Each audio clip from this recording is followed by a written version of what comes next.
This is with respect to Prime Minister Modi's security breach. The main accused, Congress Neta, now surrendering. This is in regard to the black balloon protest that had taken place. A big development there. Now a Congress leader has surrendered. Remember, black balloons were sent in the air when Prime Minister was there, and this was a big security breach. 4 Congress leaders were also taken into custody. Somit is joining us with more details on this. Somit, one of the Congress leaders surrendering. We understand the protesters had left these black balloons because they were asked to do so from the Congress leaders. What are the details of the Congress Neta who has surrendered? Somit? Well, Rajiv Ratan is the main accused person.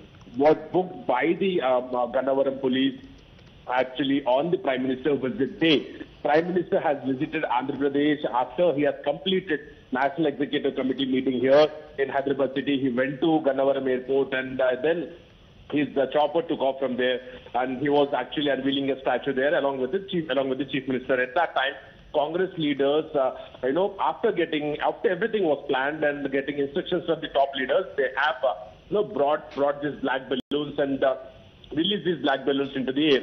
And immediately a few accused were arrested. And today, the main accused, Rajiv Ratan, who can be seen in the video releasing the black balloons, compromising the security of the Prime Minister. He knows what is the sensitivity. Even after that, he resorted to do such thing. And he has finally surrendered today, and police said that we have taken him into the custody. He will be produced after the medical investigations. He will be produced before the concerned court, and then later after that he will be sent to the judicial remand. Okay, all right. Madhav, this is going to have political connotations as well. Black balloons that were spotted near Prime Minister Modi's chopper as it took off from an airport in Andhra Pradesh. And this comes after what has happened in Punjab as well. So the BJP raising questions on the Congress party, saying it's fine to protest, but breaching the Prime Minister's security is not.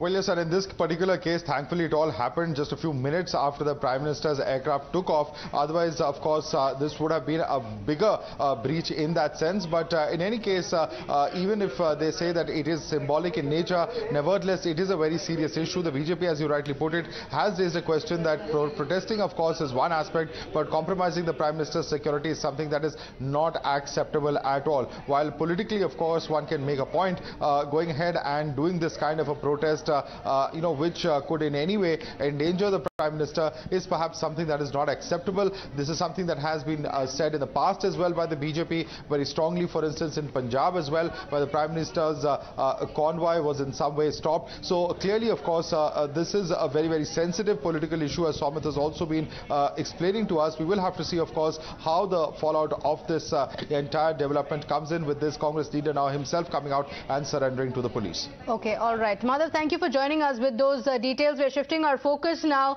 to an update on Udaipur coming in.